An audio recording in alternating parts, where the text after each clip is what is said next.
Okay, today is the 5th of March, 2022, and we'll pay homage to Louis Kahn.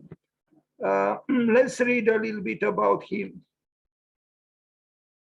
Louis Isadore Kahn, but he was born with a different name. You see it written there. Was born on March 5th, but in the old way of counting time, it was February 20th, the old system. In 1901, and he died in 1974.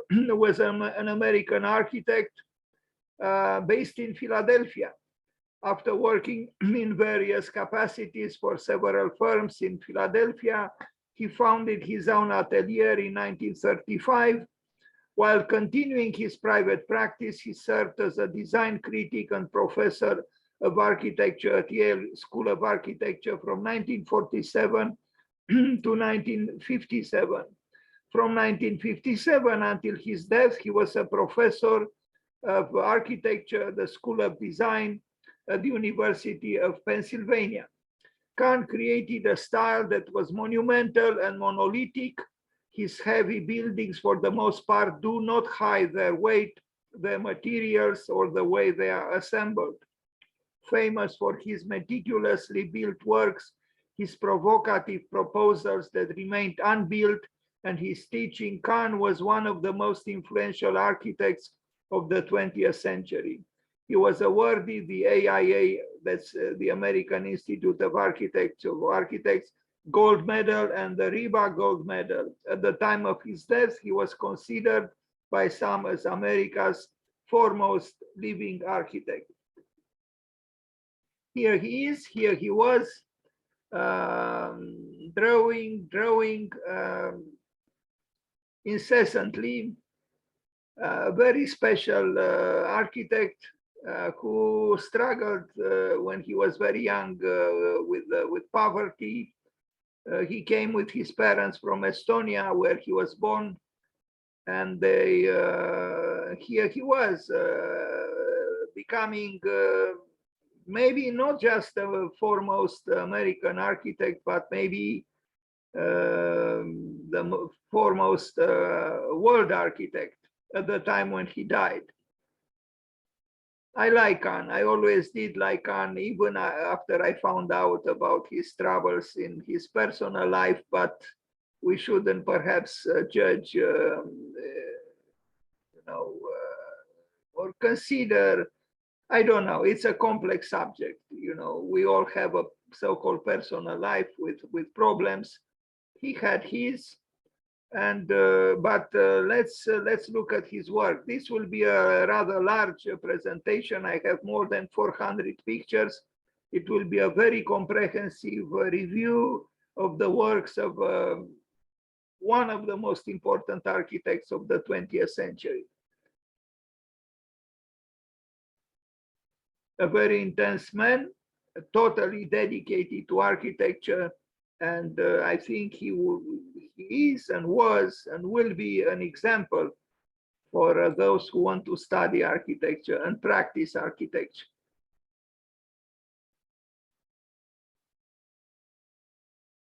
When he was a child, before he left with his parents for the United States, he was the victim of a fire accident which burned his face.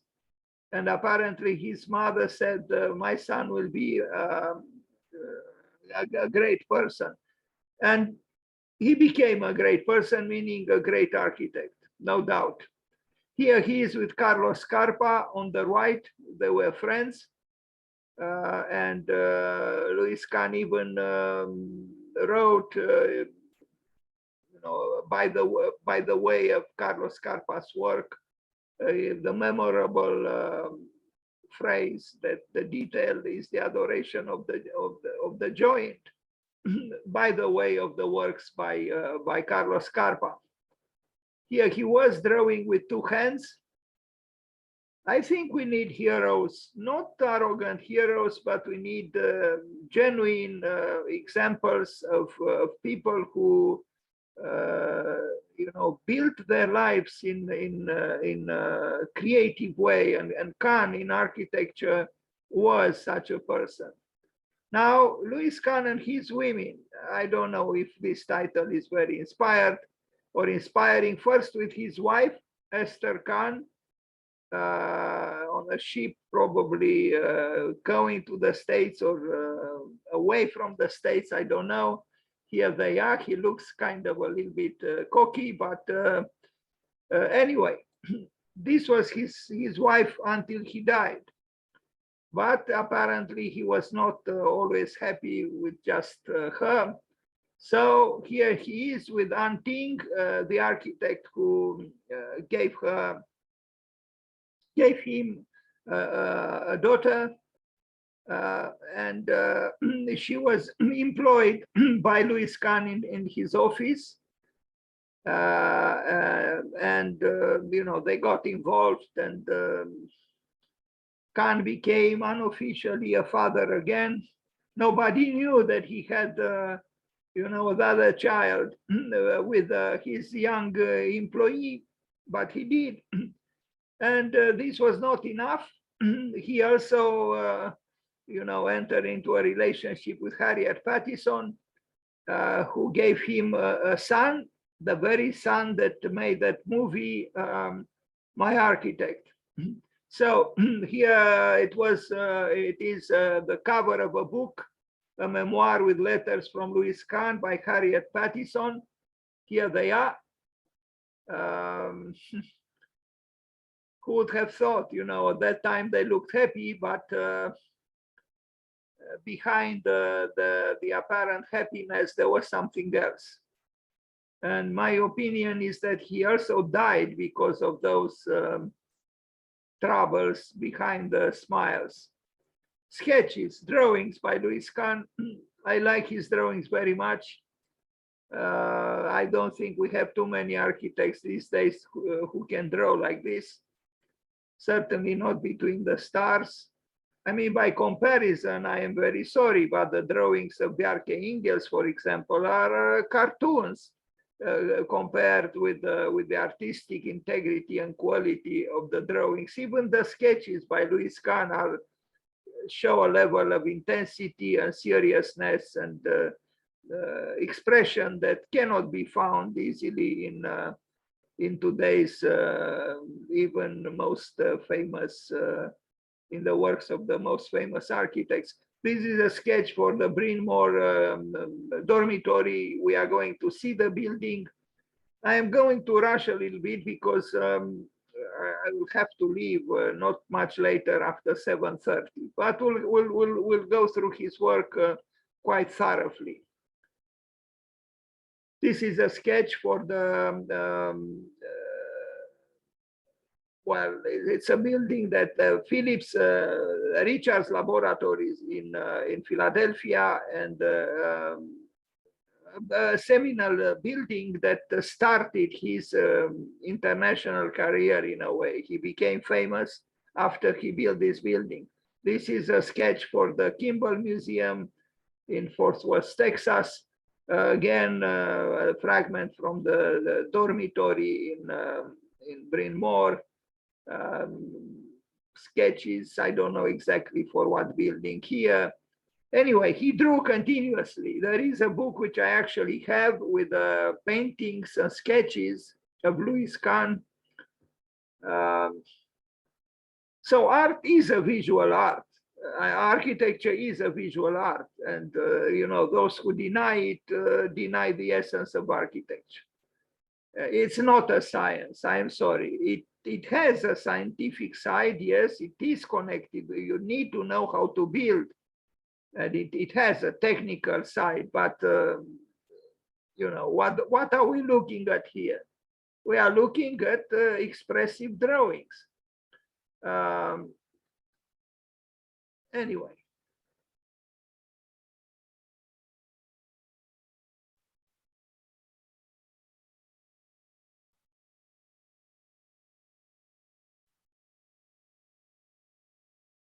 He was also what is called today, or maybe not just today, a visionary architect. You know, you look at this sketch, and you know, these are not sketches of you know, low-key undreamer. No, no, they are the sketches of a dreamer. But he was also a doer, not just a dreamer. And in architecture, of course, you cannot dream without doing, and you cannot do without dreaming. That is if you want to deserve your name as an architect. Studies for Philadelphia, they didn't come into being. Self-portrait.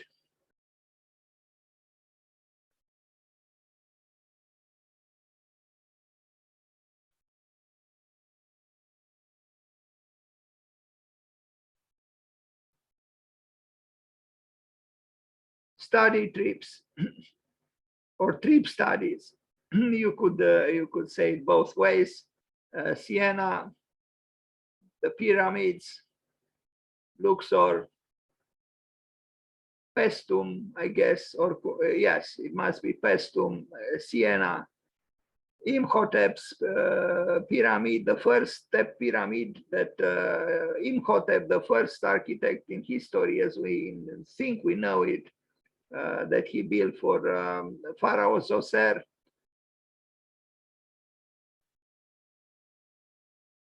His year spent in, I think it was just 1 year in Rome at the American Academy in Rome, changed his life, changed his architecture. It was of the utmost importance that year he spent in Rome. Now we start with very early works, works which are not so well known. Early works, the Mill Creek project in Philadelphia, housing, social housing. At first, he actually became famous around 55. So he came late to architecture. I mean, no, he worked in architecture, but he struggled, you know, to get commissions, like a man without public relations, without connections, coming from a rather difficult background. So, you know, Louis Kahn started slowly. His friend Vincent Scully, the important historian and theoretician, said that in Kahn's work, there is the meeting between a laser light and the light of a candle. And I like this, the doubleness of these two lights. You have looking forward and you have looking backwards, but it's also the light of affluence and the light of well, in a way, of poverty.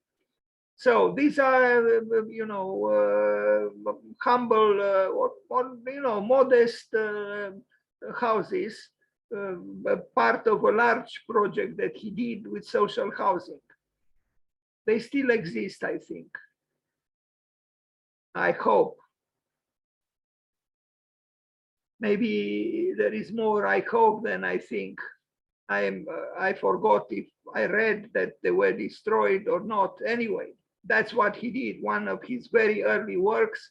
And he didn't do just the individual buildings or row of buildings, but also rows of buildings, but also the urban planning, as you can see. So there is rigor, but there is also playfulness. You see that there is a degree of freedom, you know, the way he placed these towers, and there is order, but also, I wouldn't say disorder, but, you know, a certain degree of freedom.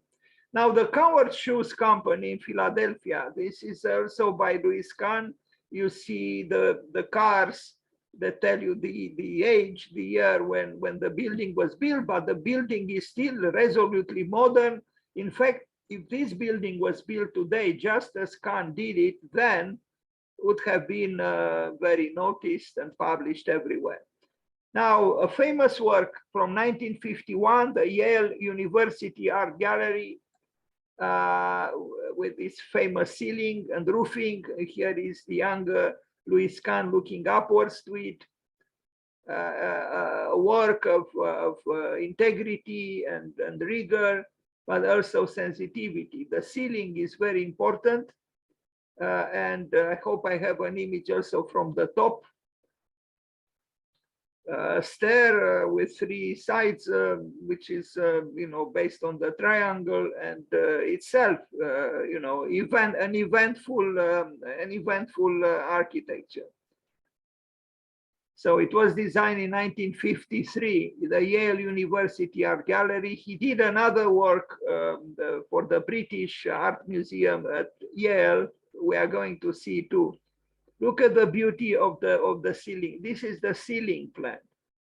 But you know, the structure became ornamental, as it should. Structure and ornament should come together, and they do come together in this early work by Louis Kahn. From the outside, this is how the building looked like, but still, you know, distinctly modern.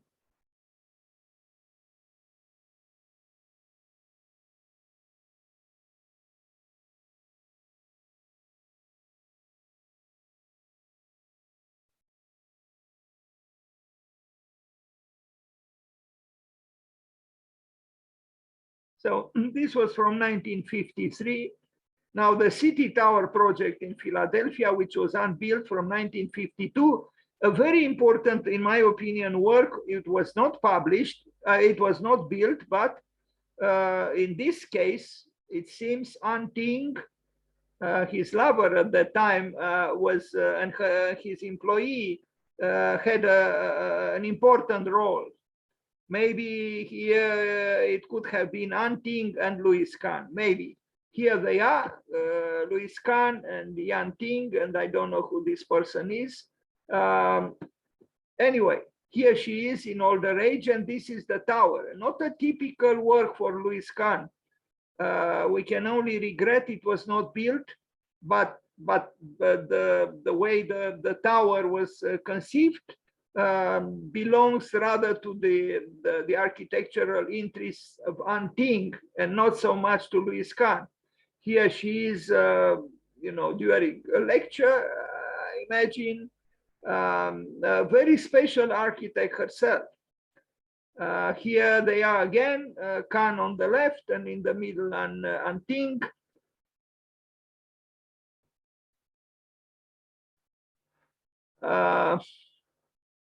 So, you know, here they are, while he was still married to Esther. Anyway, but the tower is beautiful, and it has rigor, it has geometry, it also has freedom, it has expression, it's structurally sound. Too bad it was not built.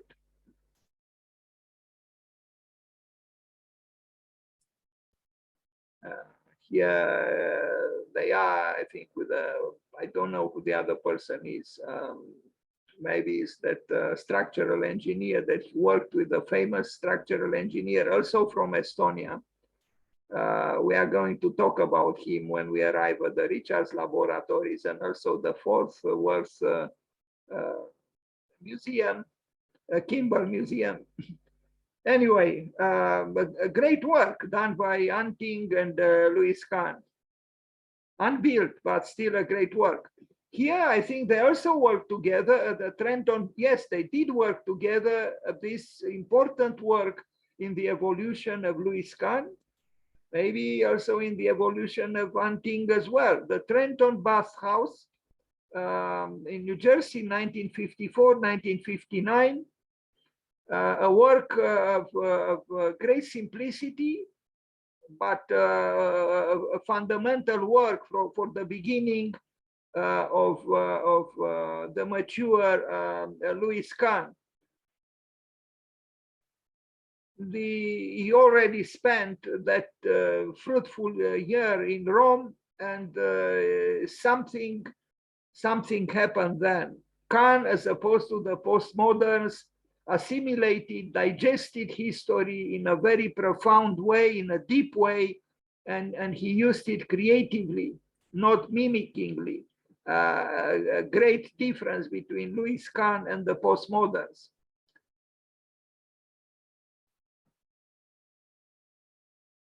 So this Jewish bath, public bath in Trenton is considered one of his seminal works in his evolution.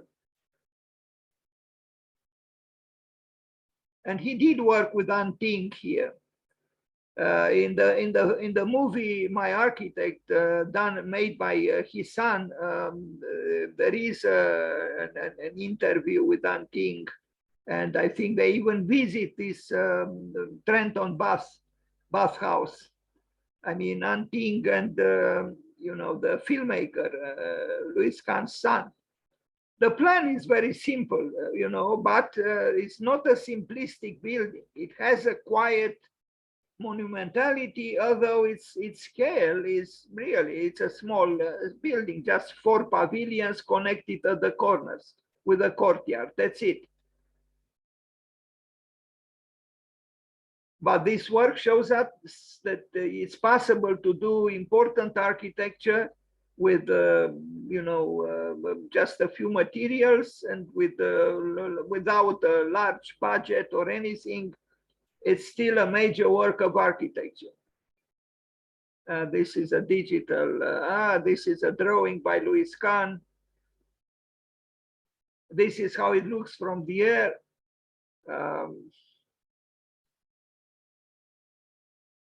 These are several works by him. I mean, 8 works by him. We are going to see all of them. As I said, this is a rather long presentation because I show more than 400, 450 pictures. So it's a comprehensive review of his oeuvre. That's how this bathhouse looks like now.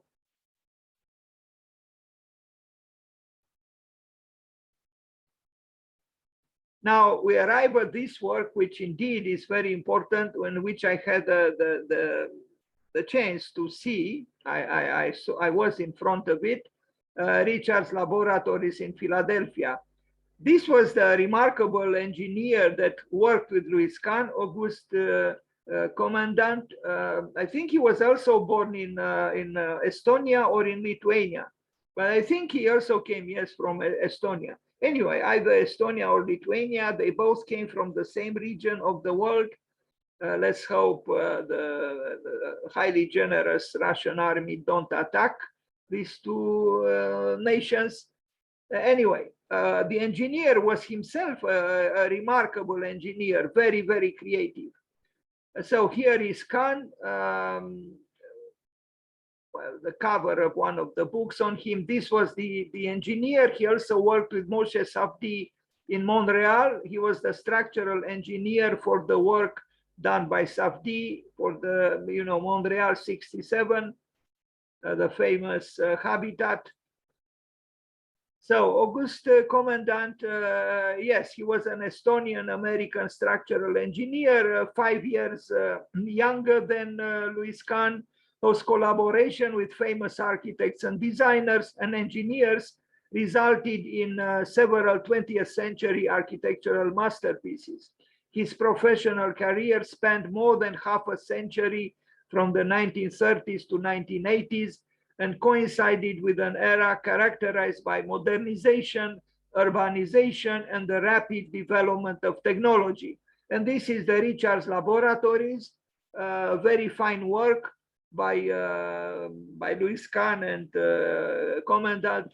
The problem here was that, I mean, functional problem. The scientists who worked in these laboratories, they had to defend themselves behind large pieces of glass.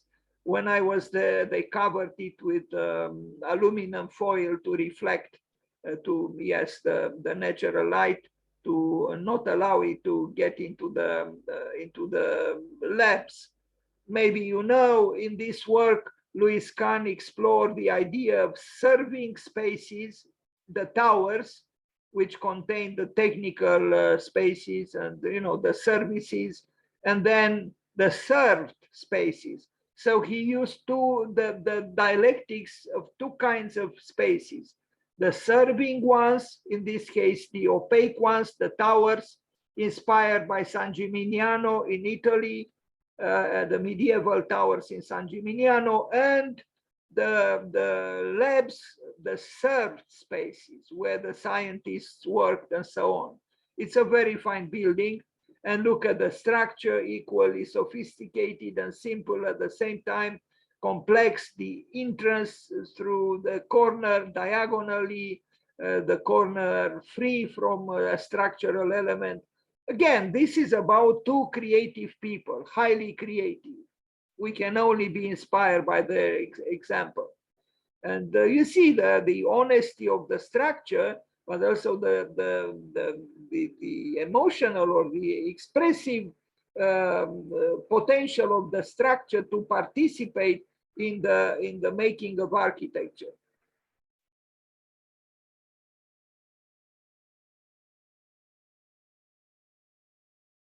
So it's possible that this building was the launching pad or launching board for Louis Kahn International. It was very publicized, it was very appreciated, and I would say with good reasons.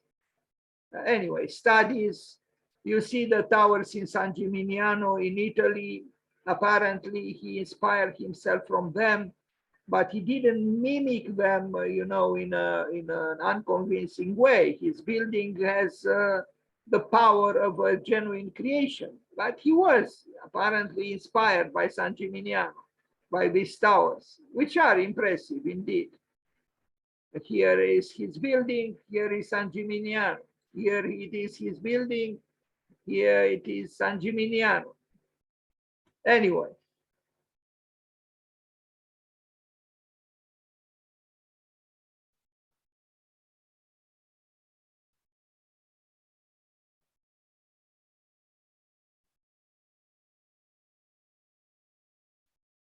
You see, good work, an honest work, a work, but when I say honest, things are not so simple. You know, there is honesty, of course, nothing is hidden.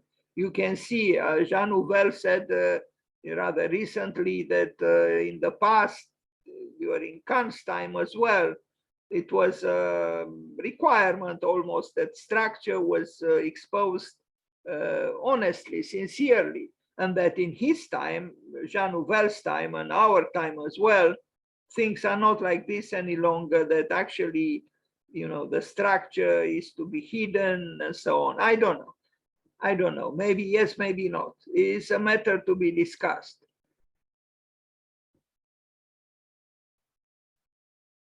So now we look at a house from 1957 in New Jersey. This was a house that was, believe it or not, it was built by Louis Kahn, but it was abandoned. It has something of the beauty of the ceiling and the roofing in the Trenton bathhouse. We are going to see a picture. It was built around the same time. Yes, it was abandoned, but I think it was saved. And so it was not destroyed and probably refurbished.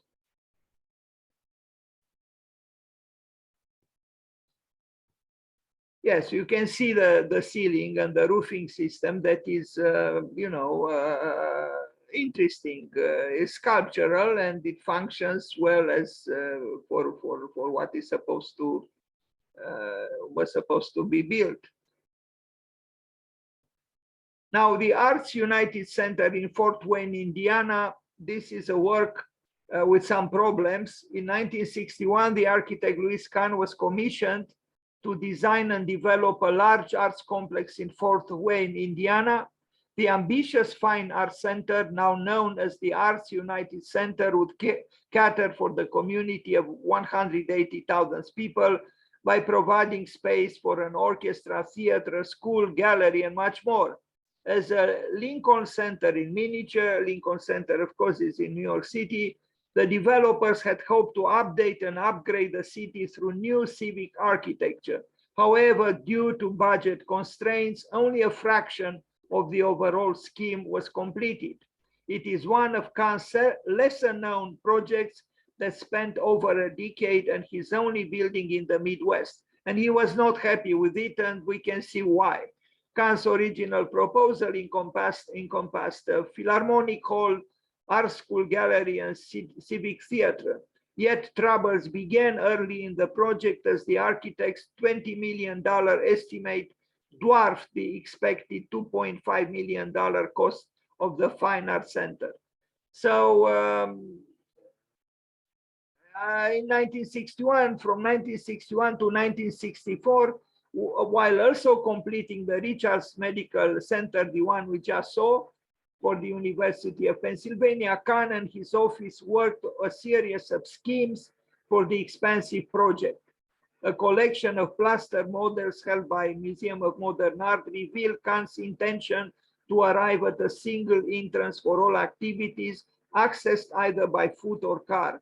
I think when all these activities come together, there is a kind of thing that is created, Kahn said. They surely function in themselves, but when they come together, there is something new.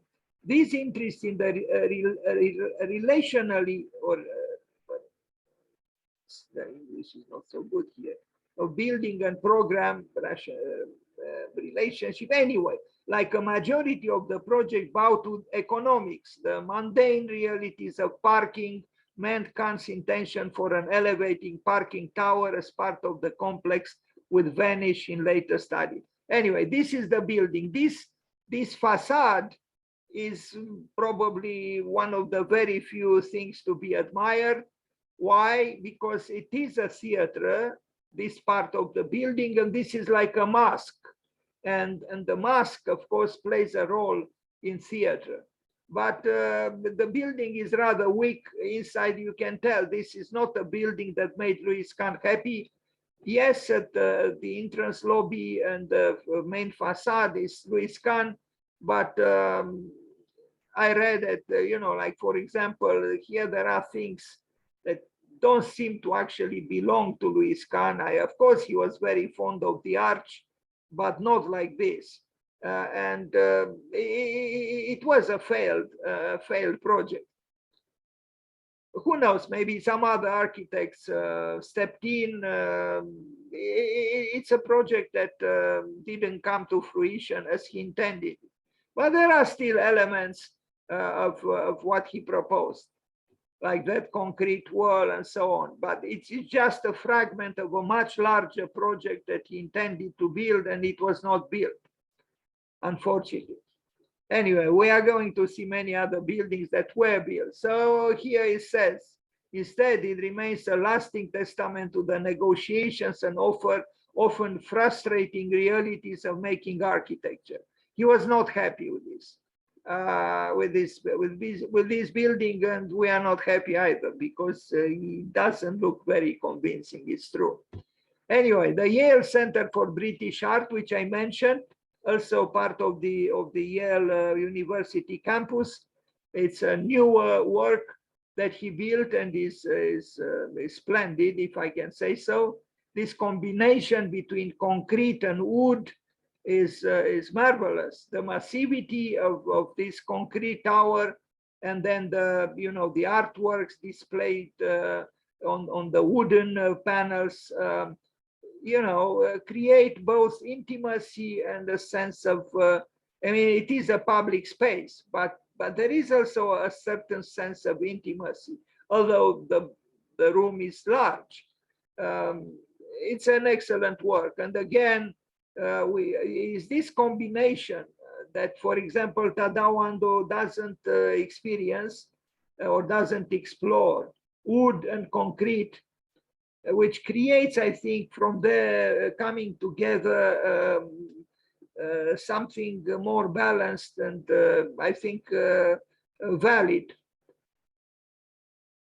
Because concrete by itself is a rather cold material, and when you bring wood in with the mastery that Louis Kahn arrived at, you are able to bring the opposites together, cold and warm. They come together.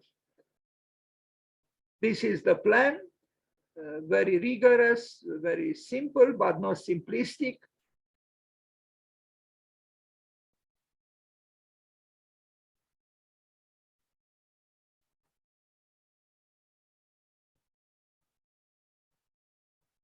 So this is the Yale Art Center at the Yale University.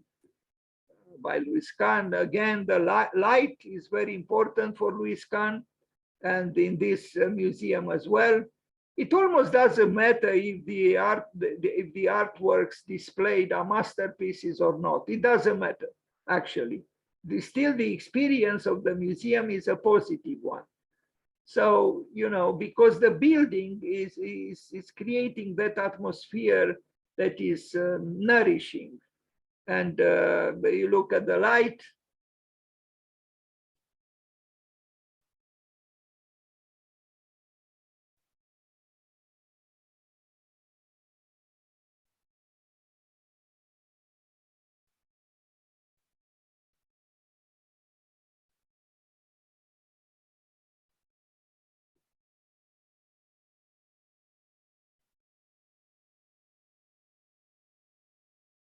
Now, the first Unitarian church in Rochester, New York, it was built.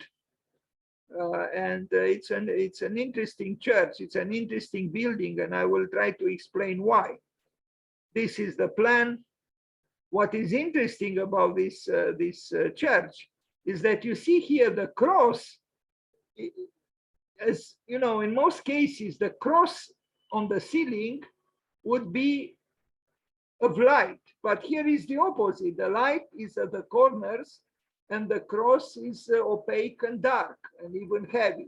I don't know about this Persian rug here. I don't think it's the, you know, the contribution or the proposal of Louis Kahn, but this also happened at the Bryn Mawr dormitory.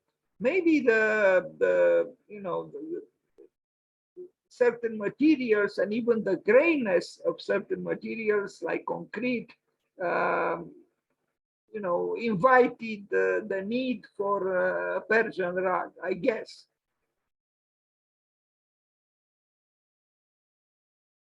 So this is in Rochester. It's a church.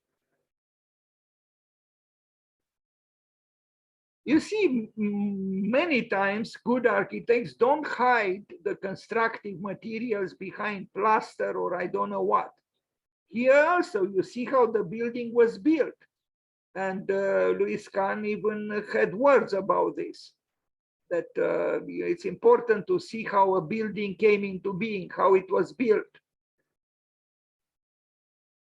Now, Olivetti Underwood factory in Harrisburg, he built for Olivetti a factory. You know, those who think that you cannot make architecture from such a banal program, a factory, is not true. Look here, with a lot of with structural integrity.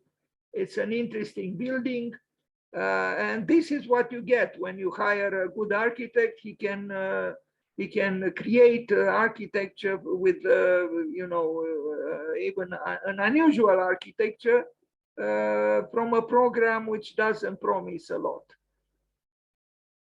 So if Olivetti was innovative in its own activities, so was Louis Kahn in his architecture.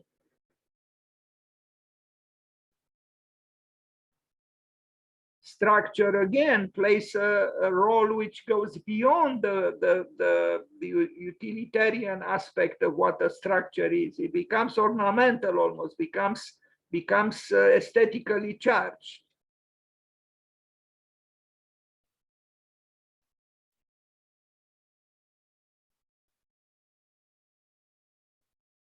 I don't know who the engineer was for this building, but here is the, you know, the plan. Interesting, this, you know, this, I don't know how to call it. Is it an addition? I don't know what function it has, but this shows again that how undogmatic Louis Kahn was. Most architects, if they would have used such a, you know, composition, architectural composition, I don't think they would have dared to have this rebellious part there. But he was not a banal architect, so he welcomed the accident of exception. And the beauty of the structure is for all to see, even in terms of the drawing itself, the working drawing. I would gladly put such a drawing on the wall, framed, and admire it.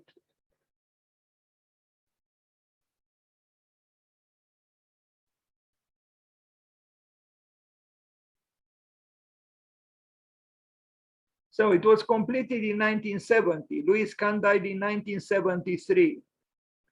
So, the same engineer, August Commandant. It's important to mention the engineer, because again, in this case, the structure becomes architectural, thanks to the architect, but also thanks to the engineer.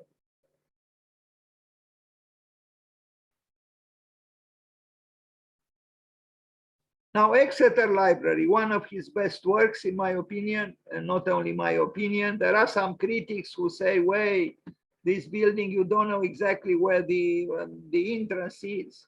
It's true. It's true, you don't. But maybe he did this intentionally, because what is the entrance, the triumphal entrance into a library, meaning into knowledge? Those who delude themselves that it's an easy road towards knowledge, they might be wrong. A very fine building. And if I was more forceful today, and if I had more time, I would have probably took the occasion to attack the Seattle Library by Rem Koolhaas in comparison with this building by Louis Kahn. The most impressive part, architecturally speaking, is the core, which is the void. But then, no, but maybe I didn't express myself correctly. It's this vortex that he created with the individual places for study at the periphery. It's a very fine work. And it's really a metaphor for the unknown, yes, the exploration of the unknown, which questing for knowledge is. I remember what SciArc has at its motto. I'm referring to the famous architecture school in Los Angeles. To hell with regulations, we are going for the unknown. Well, here, this library, the Exeter Library by Louis Kahn, is also going for the unknown. And the X here is representing just that, the unknown.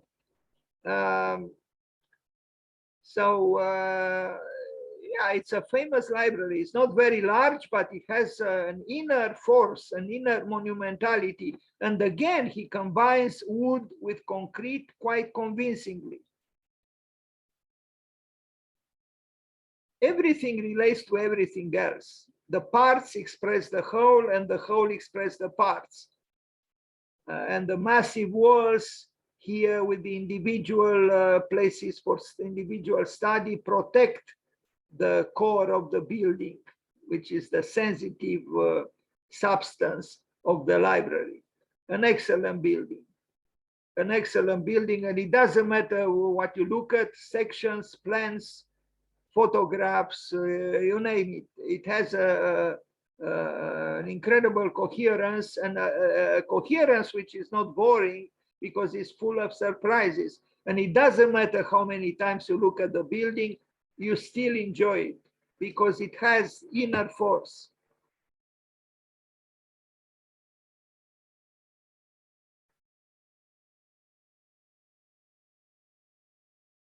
Now here is another building on the same campus, the dining room, if I am to call it a room for the students at Exeter. Exeter is an excellent institute of higher learning or university. And so these two buildings were built by Louis Kahn, the Exeter Library, during the construction. And yes, apparently he built first the dining building, which is a good building, and we are going to see it as well. I like this, this individual desks, you know, with the natural light coming conveniently, and there's something almost monastic here.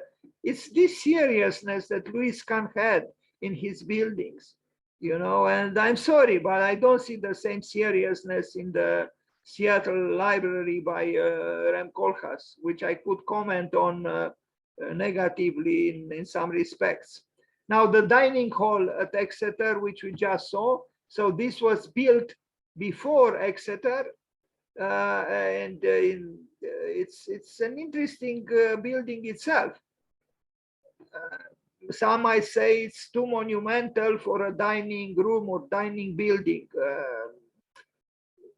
Yes, maybe. And plus, it's also a little bit too monastic, too rigid. But it's clear that he returned from Rome, from Italy, inspired in a deep way by what he saw there. This is an architecture which is modern, but it's animated by a spirit which is, I think, transcends somehow modernity. Both the Exeter Library and the dining building are imbued with a spirit which transcends, I think, the ephemerality of modernity. So here is, I hope I have other pictures from the inside. He also manipulated rotations, worked with rotations all the time. That's because he wanted, he worked very rigorously with geometry, but he also wanted to create a dynamic geometry.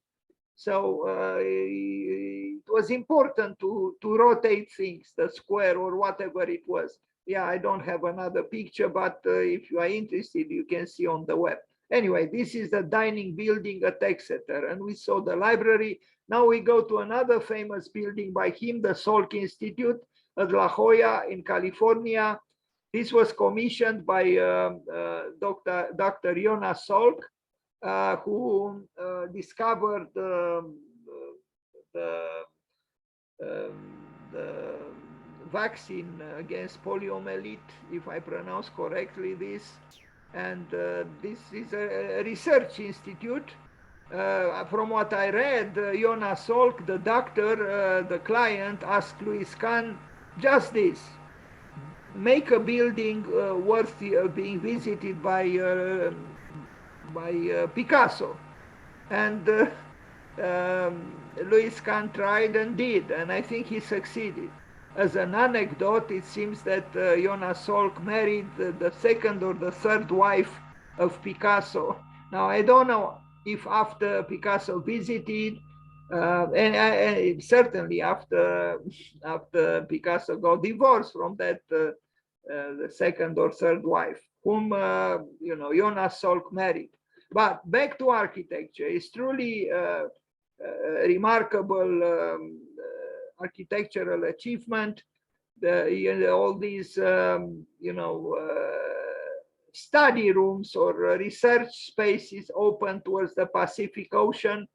Apparently, Louis Kahn consulted himself with Luis Barragan about what to do in this space in between these two rows of buildings.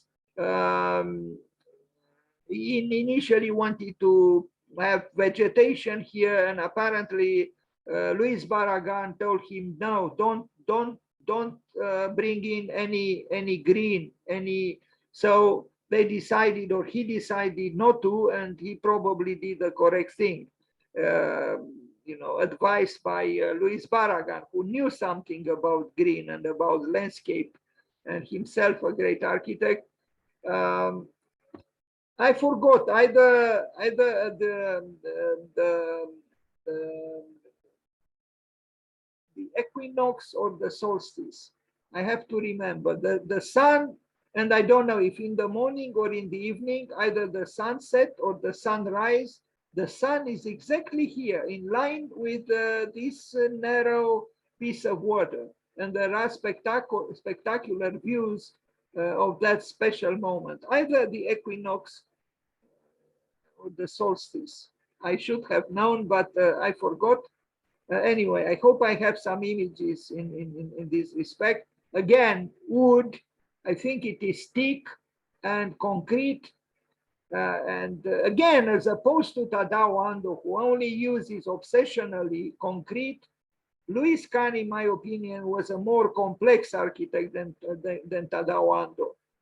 I'm not trying to diminish Tadao Ando, but the very fact that Louis Kahn worked with both wood and concrete and was not afraid to bring them together shows, I think, disposition towards a higher level of complexity. Monomaterial is problematic, in my opinion. Because a great work in general, symbolically, metaphorically, factually, unites the opposites, cold with warm, left with right, up with down, the male and the female, talking about the masculine principle and the feminine principle. This is the alchemy of creativity. And if you only work with the monomaterial, you don't unite the opposites. Now, of course, in the case of Tadao Ando, he also employs light. So you could say he works with concrete and light. But so does Louis Kahn. He doesn't ignore light, but he also brings in, the warmth of the wood in conjunction with concrete. These are the plans and the sections. It's a place just like the Richards Laboratories, destined to science, but it transcends. It becomes a humane, a humanistic place, and even a spiritual place. This narrow, thin line of water that brings water to the Pacific Ocean. It's magical. It's spiritual. It's about spirit. It's a spiritual quest, which science at its best should have as well. This drawing perhaps is not very easily readable, but you understand. These are the rooms that open. They have glass here, and you can see the Pacific Ocean from each room. And these are the rooms of study, of research, because that's what the Salk Institute is. So you see, you have the scientist with his or her own room, but they all celebrate the ocean, the sky, the light. So there is something beyond science, and what is beyond science is the cosmic power of everything: light, heaven, sky, the sunlight, the ocean. Thus, the scientists become poets in a way. And look, it doesn't matter at what time of the day you take pictures of this remarkable building, it's still telling you the same story, that you have man and then you have the gods or God. And they are in some kind of a dialogue in this building and in the best buildings, in the history of architecture. Water also, comes channeled by man, comes towards the Pacific Ocean. Now, the Bryn Mawr Dormitory, we saw sketches of it, is another excellent building by him with a very strict geometry. Some people think that it is a little bit problematic at the interior because it's rather cold, almost monastic. Yes, concrete is as it is, but fortunately here we have some Persian rugs that bring with them maybe a necessary warmth. It's an interesting building using a black stone and concrete, the structure, and here is a view from the air. 3 squares rotated and connected at the corners. It seems that for Louis Kahn, the corner is paramount, is important, and he gives access through the corner. then the connection happens. In his case, it's also, we can talk about the adoration of the joint, like he talked about when he reflected on the work of his friends Carlos Scarpa. You know, these plans, they connect through the fragility of the corner, and you know, there is multiplicity and there is unity.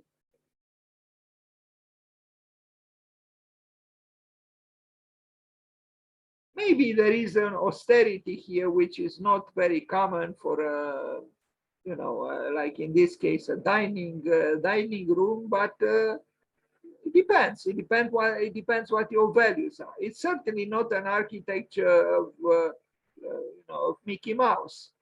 It's a different kind of architecture, but concrete is still cold. It's true. Now, the Kimbell Museum, where he worked together with the same remarkable engineer, August Commandant, beautiful building. Renzo Piano built next to it another building. You know, you would ask, why did he leave this open here? Because he wanted to show the you know, in a way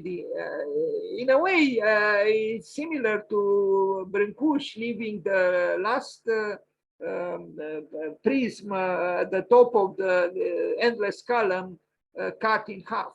It's to show it's an open-ended. It's still it's a building that is still. I mean, it's crystallized, but it's not frozen in immobility.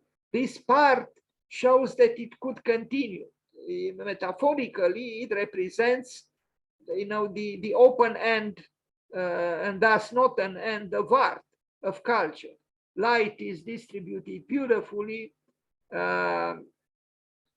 He was a very deep and sophisticated architect. That's the truth, and that's because he never neglected the spiritual core of architecture, and this is something that very few architects do today.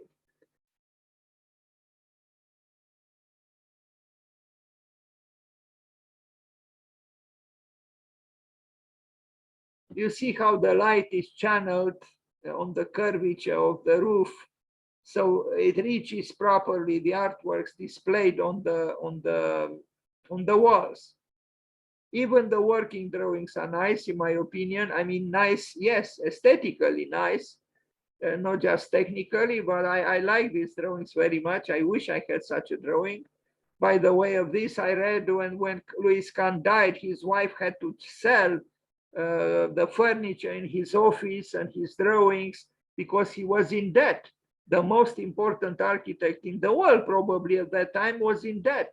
Not only that he didn't become rich, but he was in debt, and you would ask why. Well, apparently because he was paying his employees to study and study and study, and you know, the money he received for the projects were limited. Now here we see his face, but I regret that Anting is not shown, although it's possible that he was at least as much the author of this tower that we already looked at as Louis Kahn was. This is another injustice done to women, you know. It's shown only Louis Kahn, but the truth is this belongs, it's possible, more to Anting than to Louis Kahn. Here is a diagram of, you know, how he studied very, very carefully how light is brought correctly, you know, washing the walls and arriving at the artworks properly. A great museum, it is. I'm sure Pete Mondrian would be happy with my statement. And this is the work by Renzo Piano. So here is Louis Kahn, and here is Renzo Piano. Now, Dhaka, Bangladesh. How do you explain that one of the poorest countries in the world commissioned Louis Kahn what but the United States didn't, you know. And now they have in Dhaka, you know, important, very important buildings by Louis Kahn. That's because of the inspiration, the, you know, the deciding factors in the administration of Bangladesh, of Dhaka had. Let's start first by looking at the hospital. If you believe this is a hospital, but it is, why should a hospital look like a hospital?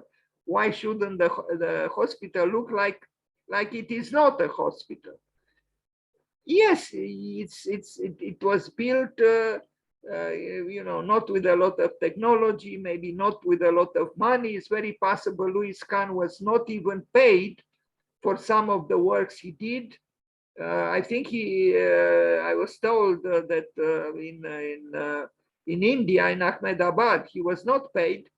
It's possible even here, maybe he was not paid, or he was paid very little. He was not into making money. He was into making architecture. This must be said over and over again, especially to those who think that architecture is a means to get rich. No, architecture is an art and is a spiritual art, and you should treat it accordingly. Now, if some money comes in, okay, but don't use architecture to fill your pockets. That's not what architecture is made for. And this building, yes, it's both impressive, monumental, but also modest somehow, and it's a most unusual hospital, without doubt. This is what you get when you hire a very creative architect like Louis Kahn. You can see the level of the country of Dhaka at that time was, well, now it has good architects. Bangladesh has excellent architects, actually. But at the time when it was built, the country was struggling financially. But even if it was struggling financially, it had the spirit, the openness, the inspiration, the intuition to hire the correct architect. Bravo to them. France didn't hire Le Corbusier as India did for Chandigarh, and the United States didn't hire Louis Kahn the way Bangladesh hired him.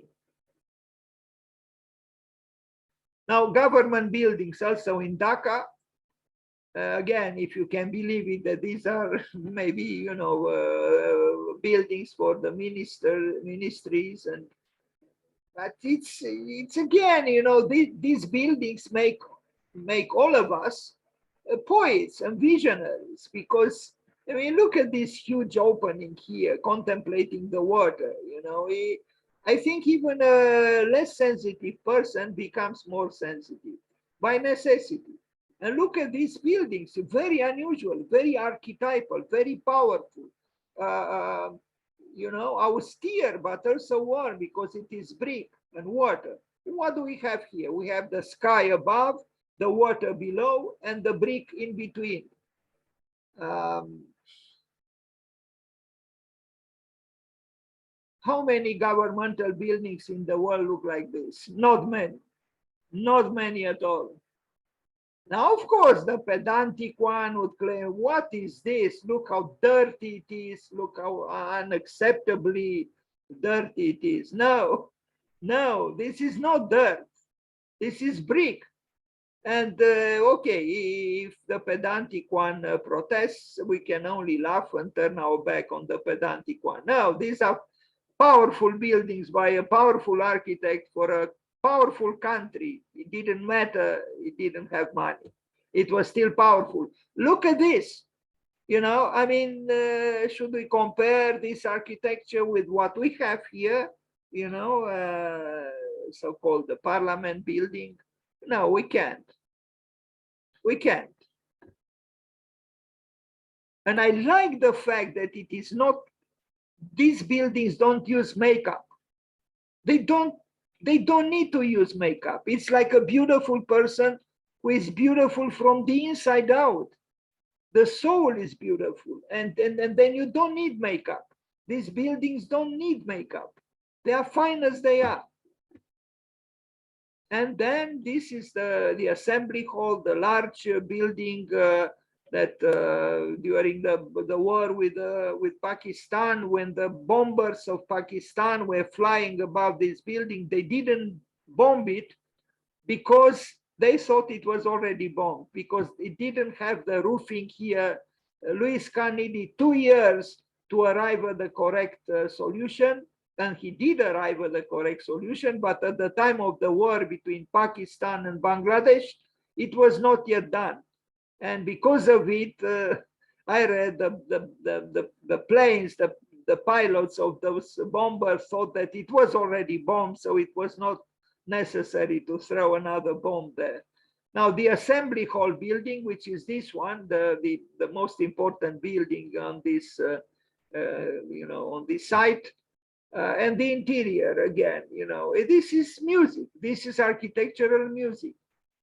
Imagine the people who, it's hard for me to believe that architecture does not contribute, at least in part, to the betterment of human consciousness, actually.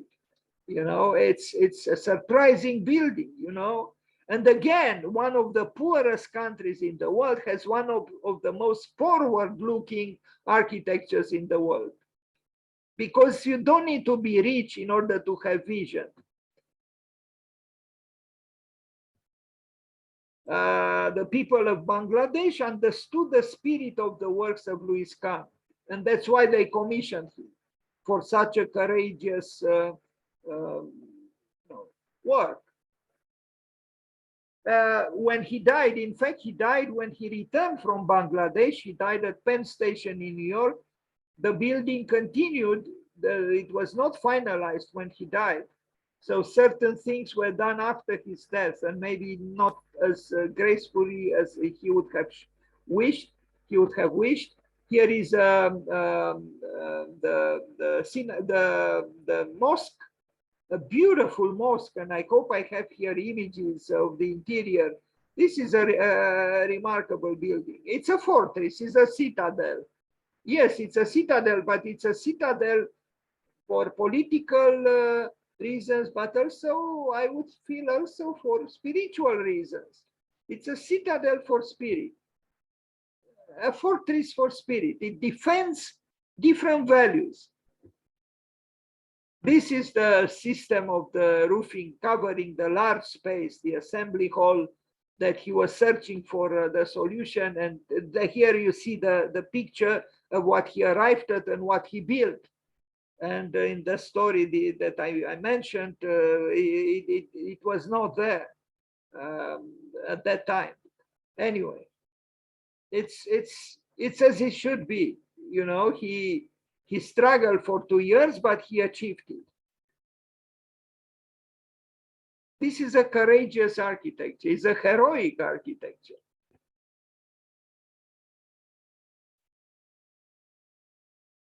Some people accuse it of formalism. Yes, maybe there are certain aesthetical decisions having to do with, certain level of what might be called formalism.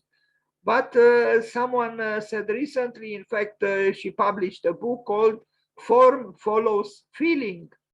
So this is something we forget most of the time. We forget feeling. We say form follows function, we say all kinds of things, but we don't think of feeling. This is the interior of the mosque, and it's splendid. I hope I have other pictures. It's a mosque, but it's abstracted. In fact, it belongs to spirit in general, beyond frontiers between various denominations.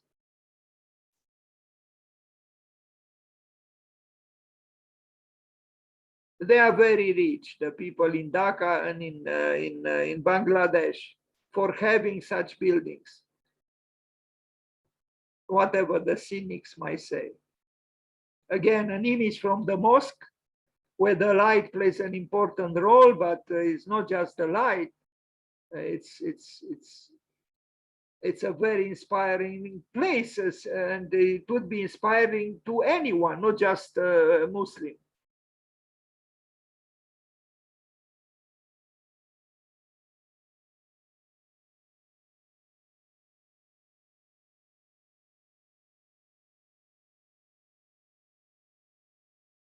Now, the Indian Institute of Management in Ahmedabad, India.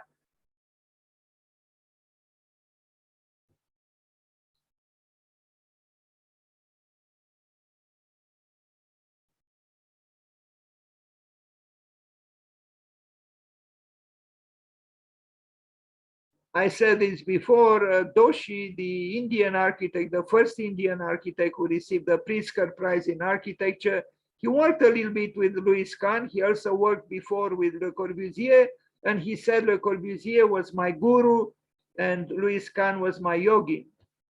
And, you know, with such a guru and such a yogi, you could only become a good architect yourself. And he became, without studying formally architecture at all.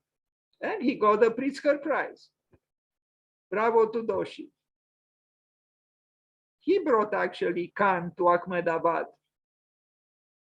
So this is the plan of the Institute of Management in Ahmedabad by Louis Kahn. Louis Isadore Kahn.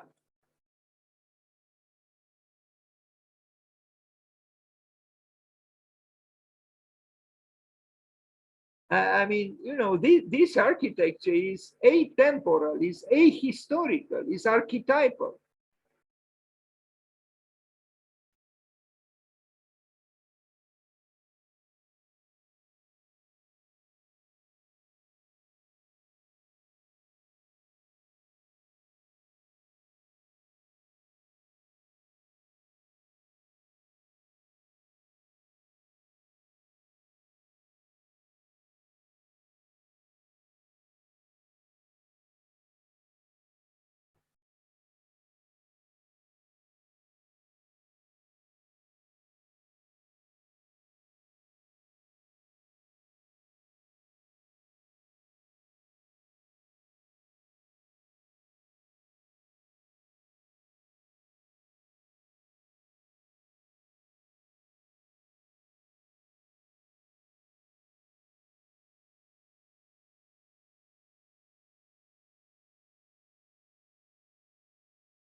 Now, I will end this presentation on Louis Kahn with his private houses. He built several private houses, and he showed that he could do very large, you know, governmental buildings, but he could also bring his skill to smaller buildings, private houses. The Fisher House in Pennsylvania, again, he works in here. He brings the wood outdoors, outside, the outside of the building. And you know, he also employs stone here, and you know, the patina of the wood, you know, having a dialogue with the elements, with the rain, with the snow, with the sunlight, only amplifies, in my opinion, the nobility of the building. There is a strong geometry. There is the rotation that we noticed in some of his buildings.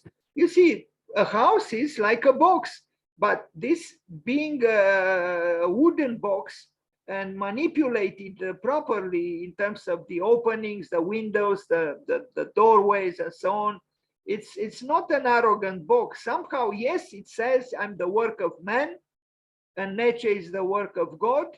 But in the duality between the house and nature, or the trees, in this case, we do not see, yes, they are distinct, but it's not war.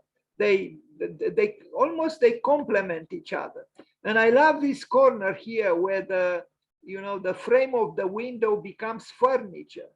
You know, it's sculptural, it's very interesting. You know, it's different from most architectures, which at the corner, let's say, obtain freedom by having a you know, a corner window, just glass. But here is different.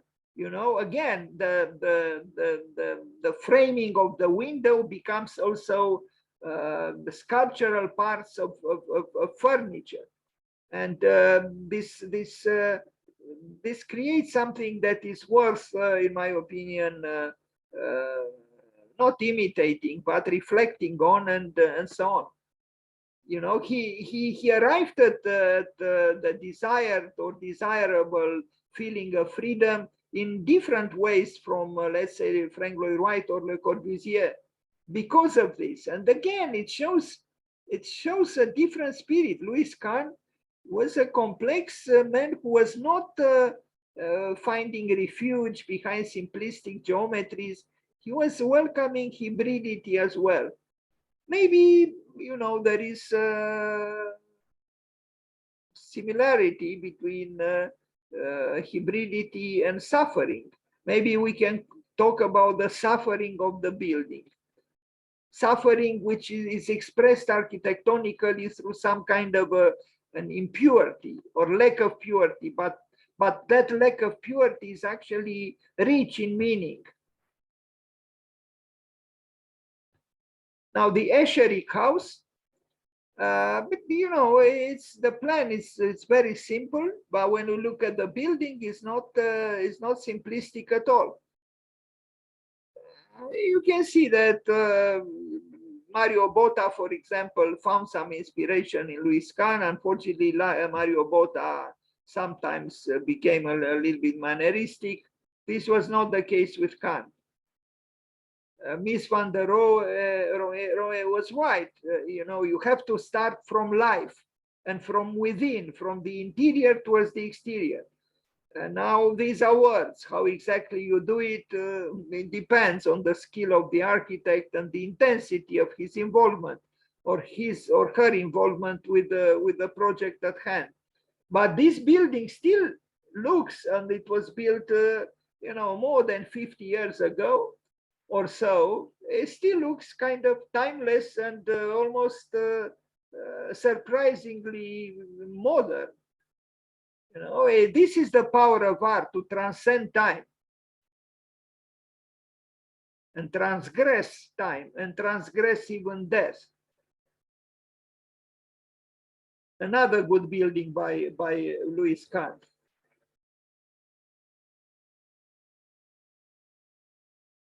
The Shapiro residence. This is a building where I don't have to, I think I have only 2 pictures. I couldn't find other pictures, but this one is engaging and interesting too. I so regret I have only 2 pictures and not very satisfying, but I couldn't find others.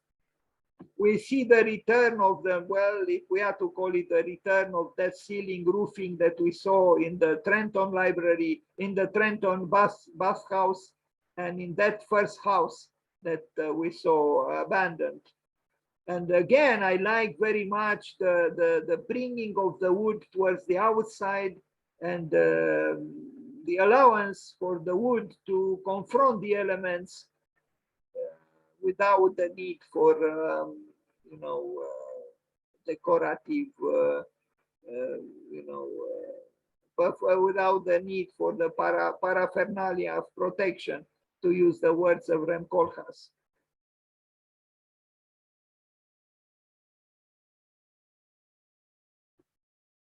And a sketch, a little sketch, little because I couldn't find a better resolution for this very house. Now I see I have a few more pictures. This is from the other side.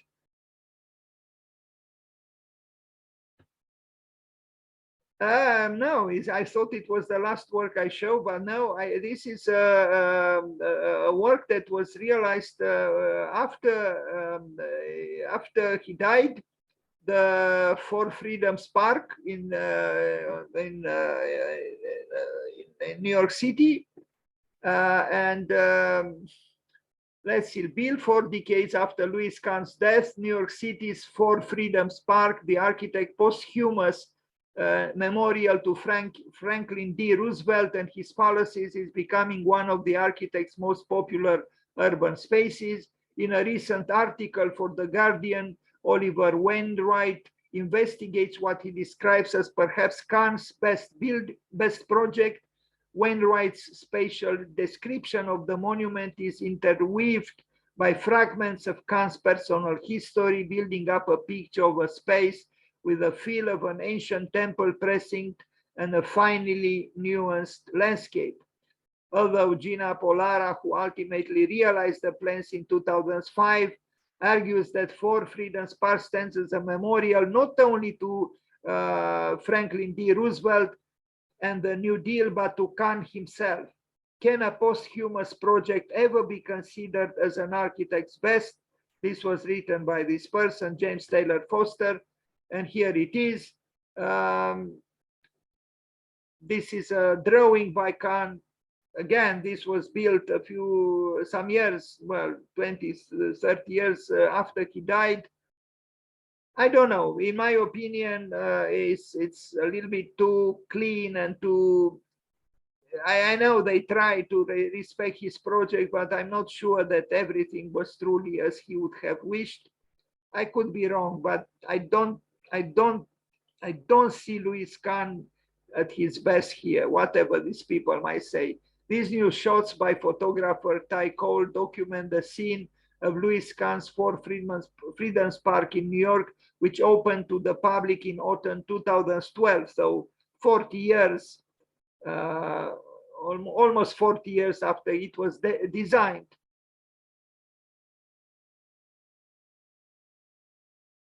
That's the head of Roosevelt, but I don't know if Louis Kahn proposed it like this.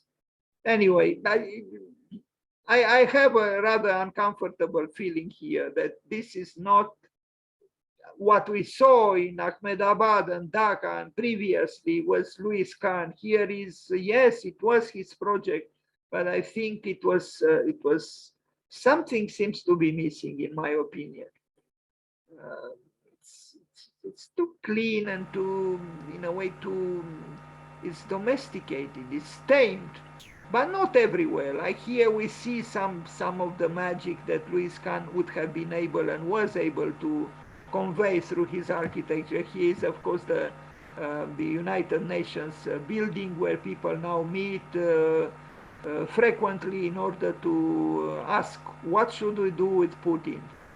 What should we do with the unacceptable invasion of Ukraine? And here, far away, we see the Empire State Building.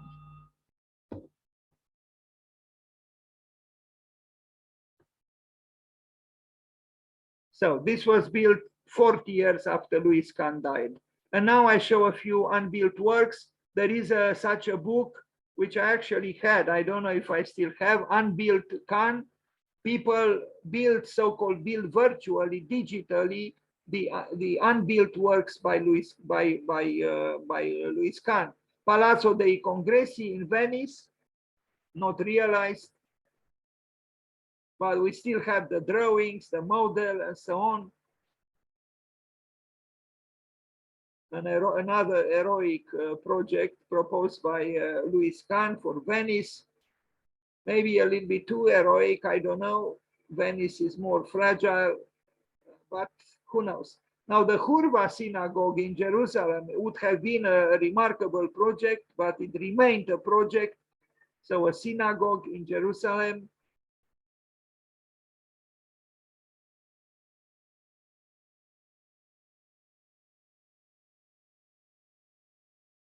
Another fortress for the spirit, or a citadel for spirit. These are digital renderings done after he died of the project.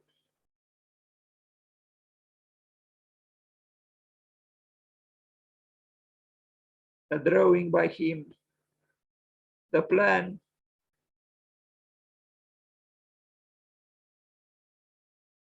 It would have been nice if it was built, but it was not.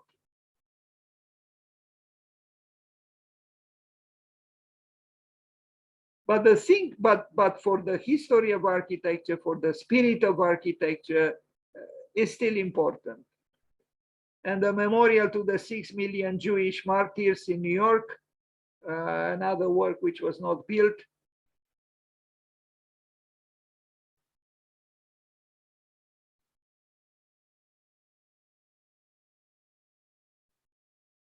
I love the handmade drawings of Louis Kahn.